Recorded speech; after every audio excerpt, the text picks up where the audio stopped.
বিশ্বকাপ অভিষেকেই ম্যাচ সেরা রিশাদ। আন্তর্জাতিক ক্যারিয়ারে বাংলাদেশের হয়ে 17টি টি-20 ম্যাচ খেলেন লেগ স্পিনার রিশাদ হোসেন।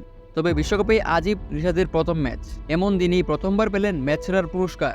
শ্রীলঙ্কার বিপক্ষে জয়ের পর ম্যাচ শেষে রমিজ রাজার কাছ থেকে ম্যাচ সেরার পুরস্কার নেওয়ার সময় ঠোঁটের কোণে তৃপ্তির হাসি লেগেছিল রিশাদ হোসেনের।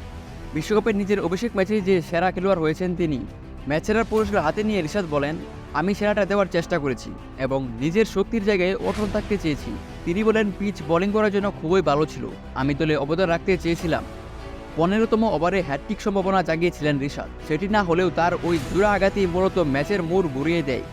রিশাদ বলেন, ওই সময় আমি চেষ্টা করেছিলাম ভালো বল করতে, কিন্তু সবকিছু স্বাভাবিকই ছিল।